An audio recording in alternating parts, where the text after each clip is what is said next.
അമ്മ വിളിക്കാൻ മറ്റോ ചെയ്തോ അച്ഛാ? ഏയ് ഇല്ല, വിളിച്ചിട്ട് എടുക്കുന്നുമില്ല. ആദർശ ഇടയ്ക്ക് വിളിച്ച് ചോദിച്ചായിരുന്നു അമ്മ വിളിച്ചിരുന്നോന്ന്. അവനും വിളിച്ചിട്ട് എടുക്കുന്നില്ലെന്നാ പറഞ്ഞത്. ഏടത്തി നമ്മുടെയൊക്കെ നാവിന്ന് സത്യങ്ങൾ അറിയാൻ ശ്രമിക്കുന്നെന്നാ കരുതിയത്. പക്ഷെ ഇത് അതല്ല. രാവിലെ പോയിരിക്കുന്നത് ആ പെൺകുട്ടിയെ തിരക്കാണെന്നാ തോന്നുന്നത്. ആരോ ഇതിനിടയ്ക്ക് ഒന്ന് കളിക്കുന്നുണ്ടല്ലോ മോളെ. എനിക്കും അങ്ങനെ തന്നെയാ തോന്നുന്നേ. അതാരായാലും ശരി, 50 ലക്ഷം രൂപ തട്ടിയെടുക്കാനുള്ള ഉദ്ദേശം. അങ്ങനെ പെട്ടെന്ന് പറ്റിച്ചോണ്ട് പോകാനൊന്നും പറ്റില്ല. അവൾ എത്ര വലിയ മിടുക്കിയായാലും ശരി, പോലീസ് സ്റ്റേഷനും കോടതിയും ഒക്കെ കയറി ഇറങ്ങും. അല്ല, അമ്മ പോയപ്പോ എങ്ങോട്ടാ പോകുന്നേന്നൊന്നും പറഞ്ഞില്ലേ അച്ഛാ? ഇല്ല, ഒന്നും പറഞ്ഞില്ല. ജാനകിയോടൊന്ന് പുറത്തു പോയിട്ട് വരട്ടെ എന്നാ പറഞ്ഞത്. ഈ സമയം എന്തായാലും ഏട്ടത്തി ഏട്ടനോട് പറയാതെ എങ്ങും പോകാറില്ല. ഈ നാടകത്തിന്റെ അവസാനം മിക്കവാറും നമ്മൾ അയാളോട് സത്യം പറയേണ്ടി വരും മോളെ. അതിന് അയാൾ കളിക്കുന്ന ഒരു നാടകം തന്നെയായത്. ഇപ്പൊ ഒരു പെൺകുട്ടിയെ നമ്മുടെ മുന്നിൽ കൊണ്ടു നിർത്തിയിട്ട് അവളാണ് കരൾ ദാനം ചെയ്യുന്ന പറഞ്ഞാൽ നമുക്കത് അംഗീകരിച്ചു കൊടുക്കാൻ പറ്റുമോ? ഒരിക്കലും പറ്റില്ല. അപ്പൊ പിന്നെ നമ്മൾ സത്യം പറയണ്ടേ? ഏട്ടത്തി അവൾക്ക് 50 ലക്ഷം രൂപ കൊടുത്താൽ അതെന്തായാലും നമുക്ക് തടഞ്ഞേ പറ്റൂ. ആ നേരത്ത് മരുമോളാണ് അമ്മായിയമ്മയെ സഹായിച്ചെന്ന് നമുക്ക് പറയേണ്ടി വരും. അങ്ങനെ വന്നാൽ ഇത്രയും നാളത് മറച്ചു വെച്ചിട്ട് നമ്മൾ അയാളെ കുരങ്ങ് കളിപ്പിച്ചതിന് അയാൾ ഏത് രീതിയിൽ പ്രതികരിക്കുമെന്ന് പറയാൻ പറ്റില്ല. ചിലപ്പോ കുറച്ചു നാളത്തേക്ക് എന്നോടും ആദർശനോടും പോലും മിണ്ടാതെ നടന്നു വരാം. എങ്ങനെ നടന്നാലും മരുമോളുടെ സഹായം കൊണ്ടാണല്ലോ അമ്മായിമ്മ ഇപ്പൊ പഴയതുപോലെ നടക്കുന്നത്.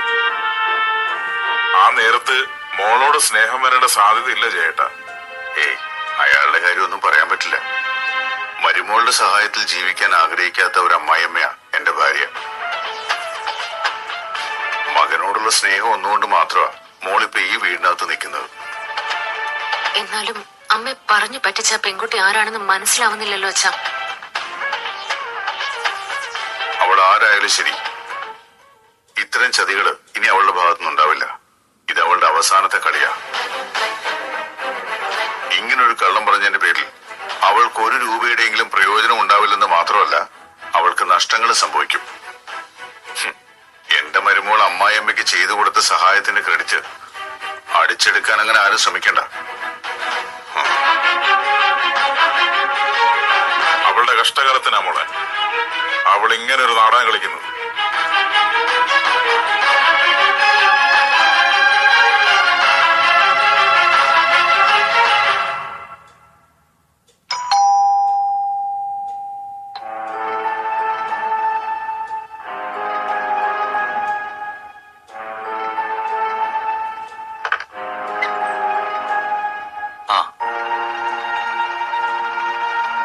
ഇതെന്റെ അമ്മായി. മനസ്സിലായി. വരൂ. വാ അമ്മായി. അല്ല, ശരണ്യ എവിടെ? ദേ ഇതാ ആള്. ഞാൻ ഈ മോളെ തേടി നടക്കുമായിരുന്നു ഇത്രയും ദിവസം. ഇപ്പോഴല്ലേ ഒന്ന് കാണാൻ കഴിഞ്ഞത്. മറ്റുള്ളവർക്ക് സഹായം ചെയ്തിട്ട് അത് പറഞ്ഞു നടക്കുന്നത് എനിക്ക് ഇഷ്ടമല്ല മാഡം. പിന്നെ എന്നെ കാണാത്തത് കൊണ്ട് വല്ലാത്ത ശ്വാസമുട്ടലാണ് മാഡം എന്ന് ഈ സാറ് പറഞ്ഞു. അതുകൊണ്ടാ കാണാന്ന് കരുതിയത്. വെറുതെ കാണാൻ വന്നതല്ല ഞാൻ. മോൾക്ക് ഞാൻ നേരത്തെ ഒരു ചെക്ക് കൊടുത്തു വിട്ടിരുന്നു എന്റെ മോന്റെ കയ്യില്. അതിതുവരെ മോൾ എന്താ ബാങ്കിൽ പ്രസന്റ് ചെയ്യാതിരുന്നേ? ബാങ്കിൽ പ്രസന്റ് ചെയ്തില്ലെന്ന് മാത്രമല്ല, മോൾ അത് കീറിയും കളഞ്ഞു. ഇത്തരം കാര്യങ്ങൾ ഞാൻ ചെയ്യുന്നത് പാരിതോഷികത്തിന് വേണ്ടിയല്ല മാഡം.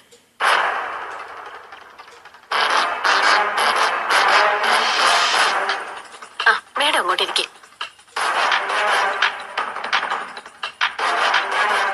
ഒന്നും പറയണ്ട എന്റെ സാറേ. ആരെ സഹായിക്കണമെന്ന് പറഞ്ഞ് നടക്കുക ഇവള്. 3 മാസം കൂടുമ്പോ ബ്ലഡ് കൊടുക്കാറുണ്ട്. അതുപോലെ വഴിയരികിൽ ആരെങ്കിലും അവശതയോടെ കിടക്കുന്ന കണ്ട ആ നിമിഷം അവരെ ഹോസ്പിറ്റലിൽ കൊണ്ടുപോകും. എന്തിനു പറയുന്നു, പട്ടിയോ പൂച്ചയോ വഴിയരികിൽ അവശതയോടെ കിടക്കുന്ന കണ്ട അതിനെ മൃഗാശുപത്രി കൊണ്ടുപോയി ചികിത്സ കൊടുക്കും. അതാണ് സ്വഭാവം. അധികം പെൺകുട്ടികൾക്ക് അങ്ങനെ ഒരു മനസ്സുണ്ടാവില്ല. പ്രതിഫലം ആഗ്രഹിക്കാതെ നന്മ ചെയ്യുന്നവർക്ക് എന്തെങ്കിലും കൊടുക്കണമെന്ന് എനിക്ക് വലിയ നിർബന്ധമാണ്. ഇത് മോള് വാങ്ങിയില്ലെങ്കിൽ അതെനിക്ക് സഹിക്കാൻ പറ്റില്ല. ഒരു കാരണവശാലും മോൾ ഇത് കീറിക്കളയരുത്. ഇനിയിപ്പോ മോൾ ഇത് വാങ്ങാതിരുന്ന അത് സാറിന് വിഷമമായിരിക്കും. വാങ്ങിക്കും മോളെ. ആദ്യമായിട്ടാ ഞാനൊരു നല്ല കാര്യം ചെയ്തിട്ട് അതിന് പ്രതിഫലം വാങ്ങുന്നത്. ഇത് പ്രതിഫലം അല്ല മോളെ, എന്റെ ഒരു സന്തോഷ. ഈ പണം എല്ലാം കൂട്ടി വെച്ചിട്ട് എനിക്ക് എന്ത് കിട്ടാനാ? നാളെ ഈ തുക നിനക്ക് എന്തിനെങ്കിലും ഒക്കെ ഉപകാരപ്പെടും. മാഡം ഇത് തന്നതിരിക്കട്ടെ. പക്ഷേ ഇങ്ങനെ ഞാനൊരു തുക കൈപ്പറ്റിയെന്നും ഞാനാണ് മാഡത്തിന് കരള് തന്നതെന്നും മറ്റാരും അറിയരുത്. പ്രത്യേകിച്ച് മാഡത്തിന്റെ മകൻ.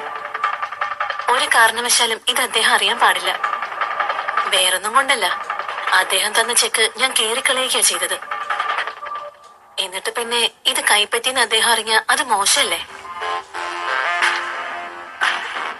എന്നോട് അവരാരും ഒന്നും പറഞ്ഞിട്ടില്ല. അതുകൊണ്ട് തന്നെ ഞാനും ഇതേപ്പറ്റി അവരോടൊന്നും പറയാൻ പോകുന്നില്ല. എന്നെ സഹായിച്ച പെൺകുട്ടിയെ എനിക്കൊന്ന് കാണണമെന്നേ ഉണ്ടായിരുന്നുള്ളൂ. ഇപ്പൊ കണ്ടല്ലോ. ഇനിയിപ്പോ ഇതിന്റെ പേരിലൊരു ചർച്ചയില്ല ആരോടും. ഞാൻ കുടിക്കാൻ എന്തെങ്കിലും എടുക്കാം. അയ്യോ, ഒന്നും വേണ്ട, ഞങ്ങൾ ഇറങ്ങാം. പിന്നെ പോകുന്നതിന് മുമ്പൊരു കാര്യം, ഓക്കിനി എന്താവശ്യമുണ്ടെങ്കിലും എന്നോട് പറയണം. ഇനിയിപ്പോ എന്നോട് പറയാൻ മടിയാണെങ്കിൽ ഇവനോടെങ്കിലും പറയണം. എന്നെ കൊണ്ട് ചെയ്യാൻ കഴിയുന്ന സഹായമാണെങ്കിൽ ഉറപ്പായിട്ടും ഞാനത് ചെയ്തിരിക്കും. പോവാം മോനെ. ശരി.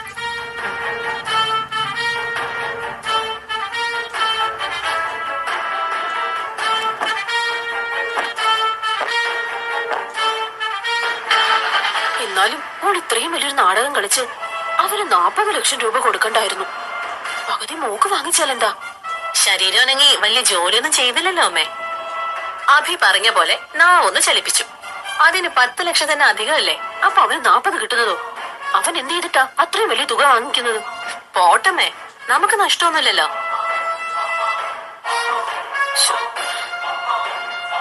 ഇപ്പൊ തന്നെ ഇത് ബാങ്കിൽ പ്രസന്റ് ചെയ്യണം. അവൻ ഉടനെ വരും എന്നെ കൂട്ടിക്കൊണ്ടുപോകാൻ.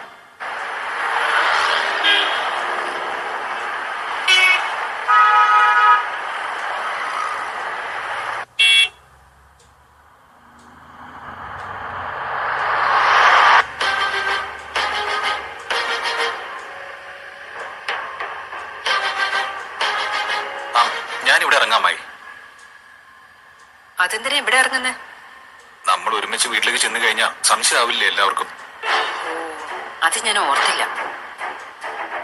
എന്നാ പിന്നെ വണ്ടി ഒന്ന് നിർത്ത്.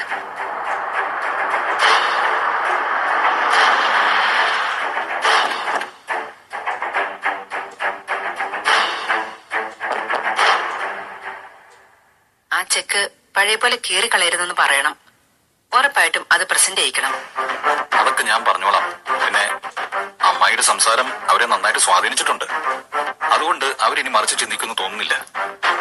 ആ കുട്ടിയെ കണ്ടറിയാം അതൊരു പാവമാണെന്ന്. ആ കുട്ടി മാത്രമല്ല, അവരുടെ വീട്ടുകാരും എല്ലാം പാവങ്ങളാ. അതുകൊണ്ട് അമ്മായി നേരത്തെ പറഞ്ഞ പോലെ അവളുടെ കല്യാണം ഗംഭീരമായിട്ട് നടത്തിക്കൊടുത്താ അത്രയും നല്ലതായിരിക്കും. ഞാൻ തേടിക്കൊണ്ടിരുന്ന പെൺകുട്ടിയാ നീ എനിക്ക് കാട്ടിത്തന്നത്. അതിന്റെ പാരിതോഷികമായിട്ട് നിനക്ക് കുറച്ച് അധികാരങ്ങളൊക്കെ തരാൻ ഞാൻ ആദർശനോടും ജയേട്ടനോടും ഒക്കെ പറയാം. ആ, അതിന്റെ ഒന്നും ആവശ്യമില്ല അമ്മായി. അതൊക്കെ ആദർശമായിട്ട് തീരുമാനിക്കേണ്ട കാര്യങ്ങളല്ലേ. ഞാൻ പറഞ്ഞ അവന് നോ പറയാനൊന്നും പറ്റില്ല. അനിയെ ഇപ്പോ 2-3 ബ്രാഞ്ച് ഏൽപ്പിച്ചല്ലോ. അതുപോലെ നിനക്കും അധികാരം തരാൻ പറയാം. പക്ഷെ 100% ആത്മാർത്ഥമായിട്ട് തരുന്ന ചുമതലകൾ നിർവഹിക്കണം. അതെന്നോട് പ്രത്യേകം പറയണോ അമ്മായി? 100-ന് 110 എന്ന നിലയിലായിരിക്കും ഇനി ഞാൻ വർക്ക് ചെയ്യാൻ പോകുന്നത്. അങ്ങനെ പോയാ നിനക്ക് പിന്നെ ആരുടെ റെക്കമെൻഡേഷൻ ആവശ്യമില്ല. ഞാനായിട്ടുണ്ടാക്കിയ മോശപ്പേരൊക്കെ മാറ്റണം അമ്മായി. ഇപ്പൊ എനിക്കൊരു കുഞ്ഞ് ജനിക്കാൻ പോവാ. അതുകൊണ്ട് സ്വഭാവത്തിൽ മൊത്തത്തിൽ ഒരു ചേഞ്ച് ഉണ്ടാക്കിയേ പറ്റൂ. ആയിക്കോട്ടെ. ആദർശിന്റെ വിശ്വാസം പിടിച്ചു പറ്റിക്കഴിഞ്ഞാ എനിക്കൊന്നും പേടിക്കാനില്ല.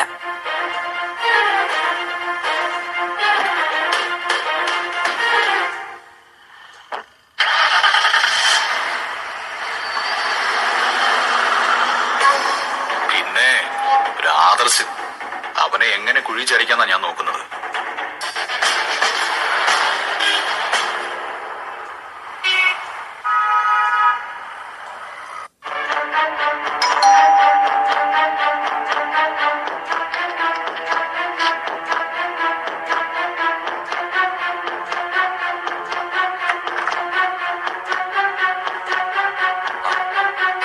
ചരണ എവിടെ? മോൻ വാ.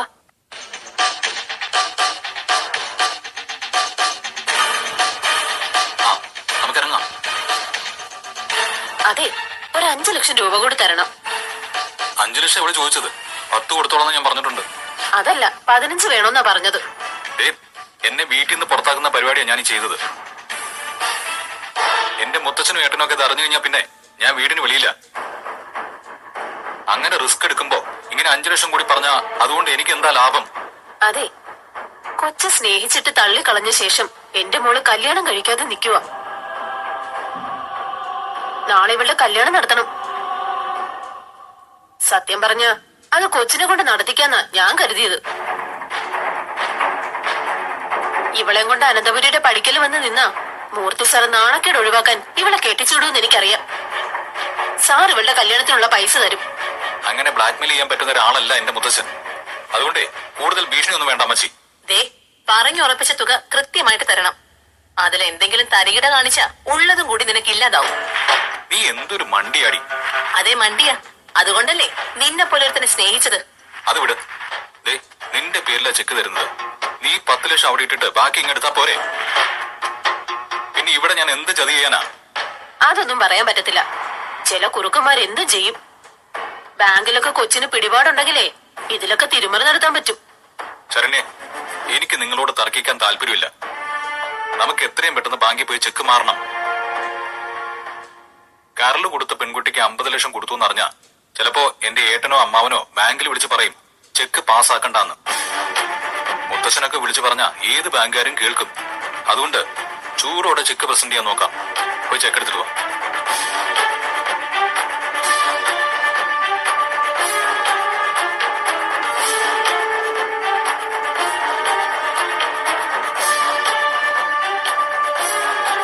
മാഡം,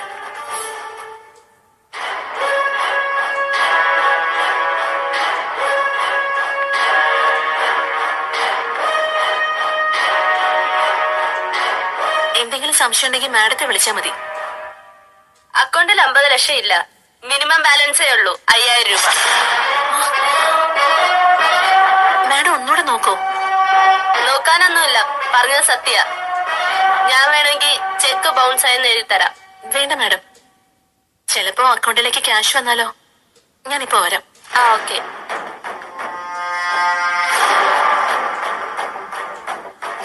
എന്താണ് ഇത്? അവരുടെ അക്കൗണ്ടിൽ പൈസ ഇല്ലെന്നാ ക്യാഷ്യർ പറയുന്നത്. പൈസ ഇല്ലെന്നോ? അങ്ങനെ ഒരിക്കലും വരാൻ സാധ്യതയില്ല. ഞാൻ ചെക്ക് ബൗൺസ് ആക്കണ്ടെന്ന് പറഞ്ഞു. ചിലപ്പോ ക്യാഷ് അക്കൗണ്ടിലേക്ക് വന്നാലോ.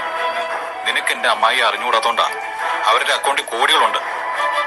കുറഞ്ഞത് ഒരു 100 കോടിയെങ്കിലും കാണും. ഒന്ന് പോടാ. ആകെ 5000 രൂപ അവരുടെ അക്കൗണ്ടിലുള്ളൂ. 5000 രൂപയോ? നീ ഇവിടുത്തെ നമ്പർ ഇറക്കരുത്. പൈസ കിട്ടിയപ്പോ നീ കാല് മാറുവാണോ? എന്നെ സംശയിക്കേണ്ട നീ. ദാ, അവര് തന്ന ചെക്ക്. ഇത് വല്ലാത്തൊരു ദുരന്തമായി പോയല്ലോ. എന്നെ വെറുതെ വേഷം കടിച്ചു. 10 ലക്ഷം കിട്ടുന്ന പ്രതീക്ഷയിലായിരുന്നു ഞാൻ. അപ്പൊ എന്റെ പ്രതീക്ഷയോ? ഒന്നും അറിയാതെ 40 ലക്ഷം കിട്ടുമെന്നുള്ള പ്രതീക്ഷയിലായിരുന്നു. ആ, ഒരു കാര്യം ചെയ്യ്, നീ അമ്മായി ഒന്ന് വിളിക്ക്. അവരെടുക്കുന്നില്ലടാ. എടുക്കുന്നില്ലേ?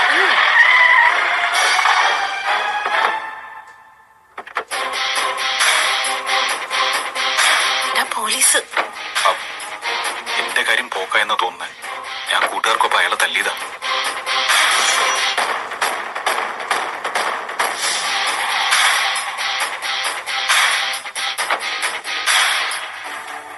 എന്താ മോനെ, സുഖം തന്നെയല്ലേ? കുഴപ്പമില്ല സാർ. എന്നാ പിന്നെ ഒരു കാര്യം ചെയ്യും, ഐശ്വര്യമായിട്ട് ജീപ്പിലോട്ട് കയറിക്കും. എന്തിനാ സാർ ജീപ്പിൽ കയറുന്നത്? നീ എന്നെ തല്ലിയതിനൊന്നുമല്ല ഞാൻ നിന്നോട് ജീപ്പിൽ കയറാൻ പറഞ്ഞത്. ഞാനിന്ന് നിന്നെ സ്റ്റേഷനിൽ കൊണ്ടുപോയി പെരുമാറി. സമയവും സന്ദർഭവും ഒത്തു വന്നപ്പോ നീ നിന്റെ കൂട്ടുകാരും കൂടി അതിന് തിരിച്ചടി തന്നു. അത് അവിടെ വെച്ചങ്ങ് തീർന്നു. ഒന്നുമല്ലെങ്കിലും നീ മൂർത്തി സാറിന്റെ കൊച്ചുമകനല്ലേ. അപ്പൊ നിനക്കെതിരെ കേസെടുത്തിട്ടും കാര്യമില്ലെന്ന് എനിക്ക് മനസ്സിലായി. പക്ഷേ ഇപ്പൊ നിന്നെ ഞങ്ങൾ കൂട്ടിക്കൊണ്ടു പോകുന്നത് മറ്റൊരു പരാതി കിട്ടിയ എന്റെ പേരില. എന്ത് പരാതി? അതൊക്കെ സ്റ്റേഷനിൽ ചെന്നിട്ട് പറയാം. നീ മാത്രമല്ല, ഇവളും കയറണം. ഞാനോ? അതിന് ഞാൻ തെറ്റൊന്നും ചെയ്തിട്ടില്ല സർ. നീ ഒരു ചെക്ക് പ്രസന്റ് ചെയ്തില്ലേ ഇപ്പൊ ബാങ്കില്? അത് പാസ്സായിരുന്നോ? പാസ്സായെന്നാ ചോദിച്ചത്. ഇല്ല സർ. അത് പാസ്സാവത്തില്ല. എന്തുകൊണ്ടാ പാസ്സാവത്തുവെന്ന് നമുക്ക് സ്റ്റേഷനിൽ ചെന്ന് വിശദമായി സംസാരിക്കാം. രണ്ടാളും കേറ്. സാർ എനിക്കൊരാൾ വിളിക്കണം. നീ ആരെയും വിളിക്കത്തില്ല. ഇവനെ തൂക്കിയെടുത്ത് വണ്ടി കയറ്റോ. വേണേ അവിടെ. സാർ ഇങ്ങോട്ട് വാ. ഇവനെ വിളിച്ചോട്ടെ. സാർ ഇവിടെ കേട്ട്. Sir please sir. ഞാൻ നിരപരാധിയാ സർ. ഞാനൊരു തെറ്റും ചെയ്തിട്ടില്ല. തെറ്റും ശരിയൊക്കെ നമുക്ക് സ്റ്റേഷനിൽ ചെന്ന് തീരുമാനിക്കാം. വണ്ടി കയറ്. വണ്ടി എടുക്ക.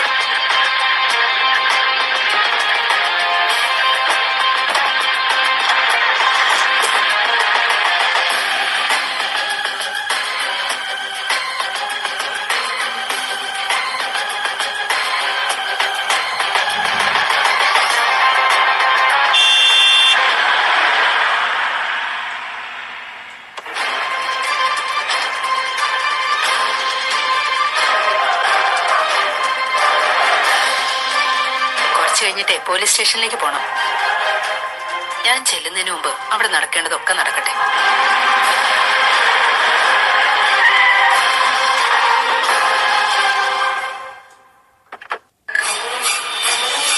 എന്താ തമ്പുരാൻ ഇറങ്ങാനൊരു മടി? ഒന്ന് ഇറങ്ങിയാട്ടെ. തമ്പുരാട്ടി ഇറങ്ങ. ഇറങ്ങണ ഇങ്ങോട്ട്.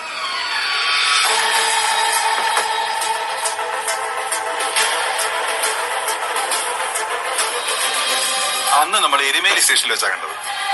ഇത് മറ്റൊരു പോലീസ് സ്റ്റേഷനാണ്. ഇങ്ങനെ ഇടയ്ക്കിടയ്ക്ക് സ്റ്റേഷൻ കാണുന്നത് നല്ലതാ. എന്റെ മുത്തച്ഛന്റെ പേര് കേട്ടാലേ പിന്നെ ഒരു പോലീസുകാരൻ ഇങ്ങനെയൊന്നും പെരുമാറില്ല. നീ എന്നെ തല്ലിയ ശേഷം ഞാൻ മൂർത്തി സാറിനെ കുറിച്ച് നന്നായി പഠിച്ചടാ. അദ്ദേഹം നീതിമാനാ. സ്വന്തം മക്കളോ കൊച്ചുമക്കളോ തെറ്റിയതാ ശിക്ഷിക്കാനേ അദ്ദേഹം പറയൂ. അതുകൊണ്ട് നിന്നെ കസ്റ്റഡിയിലെടുത്ത് ഇവിടെ കൊണ്ടുവന്നില്ലെങ്കിൽ അദ്ദേഹം എന്റെ കരണത്തിരിക്കും. സാറേ, കല്യാണം കഴിയാത്തൊരു പെൺകുട്ടിയാ ഞാൻ. ഇതൊക്കെ നാട്ടുകാരിറങ്ങിയ എന്റെ ഭാവി പോകും സാറേ. ആഹാ, അങ്ങനെ ഒരു ബോധം ഉണ്ടായിരുന്നെങ്കിൽ നീ പണിക്ക് നിൽക്കുമായിരുന്നോ? നിന്റെ കല്യാണം കഴിഞ്ഞില്ലെന്നല്ലേ പറഞ്ഞേ? കല്യാണം കഴിഞ്ഞാ എന്തായിരിക്കും സ്ഥിതി? നിന്നെ കെട്ടുന്നവന്റെ ജീവിതം തുറഞ്ഞില്ലേ? ഇവ എന്നെ കല്യാണം കഴിക്കാന്ന് പറഞ്ഞ് മുൻപ് ചതിച്ചതാ സാറേ. അപ്പോ അങ്ങനെ ഒരു കേസ് കൂടെ ഇവന്റെ പേരിലുണ്ടോ? നിനക്ക് മോഹന വാഗ്ദാനം തന്ന് നിന്നെ ചതിച്ചെങ്കിൽ പിന്നെന്തിനാടി ആ ചതിന്റെ പിന്നാലെ നീ വീണ്ടും പോയത്? അത് കുറച്ച് കാശ് കിട്ടുമെന്ന് കരുതിയിട്ട് സാറേ. അപ്പൊ പിന്നെ നിന്റെ അത്യാഗ്രഹത്തിന് ഇങ്ങനെ തന്നെ സംഭവിക്കണം. നിന്നെ ഞങ്ങളൊന്നും ചെയ്യാൻ പോകുന്നില്ല. നീ ഒരു പെൺകുട്ടിയല്ലേ. പിന്നെ നിനക്ക് ചില കാഴ്ചകളൊക്കെ കാണിച്ചു തരാം. എടാ മോനെ, മൂർത്തി സാറിന്റെ കൊച്ചുമോനെ, നീ എരുമേലി സ്റ്റേഷനിലെ ലോക്കപ്പല്ലേ കണ്ടിട്ടുള്ളൂ. ഇപ്പോ ഇവിടുത്തെ ലോക്കപ്പും കാണാനുള്ള ഭാഗ്യവും നിനക്കുണ്ടായല്ലോ. സാറിന് എത്ര കാശ് വേണമെങ്കിലും തരാം. നാണം കെടുത്തരുത്. കോടികൾ തരാന്ന് പറഞ്ഞാലും പോലീസുകാരന്റെ മേലിന്നുണ്ടാ അവൻ പിന്നെ ചവിട്ടിട്ട് പാമ്പാടാ. നീ അങ്ങോട്ട് നടക്ക്.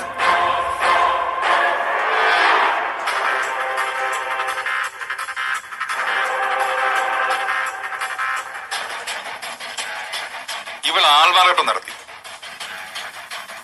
കരൾ കൊടുക്കാതിരുന്നിട്ട് അത് കൊടുത്തു എന്ന് പറഞ്ഞു.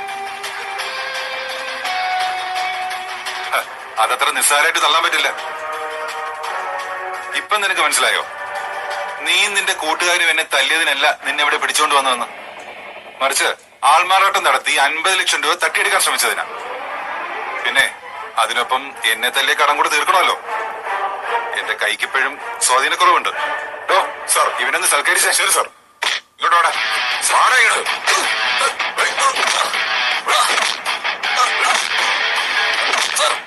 അയ്യോ അമ്മേ, അയ്യോ മതി. അമ്മേ.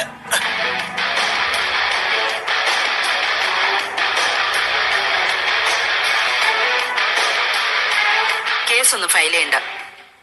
ചെയ്ത കുറ്റത്തിന് കൊടുക്കേണ്ട ശിക്ഷ കൊടുത്തല്ലോ, അത് മതി. ഇതുകൊണ്ട് തന്നെയാ കമ്പനിയുടെ തലപ്പത്തിരുന്ന് നിന്നെ ആദർശ് വെറും ജോലിക്കാരനാക്കിയത്. പൈസയ്ക്ക് വേണ്ടി എന്ത് വൃത്തികേടും ചെയ്യുന്ന നിന്നെ പോലൊരുത്തനെ എങ്ങനെയാണോ ഒരു ഉത്തരവാദിത്തപ്പെട്ട ജോലി ഏൽപ്പിക്കുന്നത്?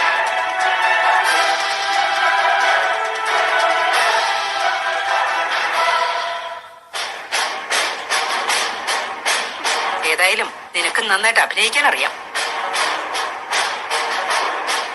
അല്ല, ഈ ഇടപാടിലെ നിനക്ക് എന്ത് കിട്ടുമായിരുന്നു? ചോദിച്ചു കേട്ടില്ലേ? എത്രയായിരുന്നു നിന്റെ ഷെയർ എന്ന്?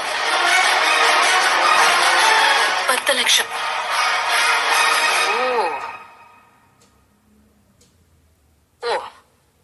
ബാക്കി 40 ലക്ഷം നിനക്ക്.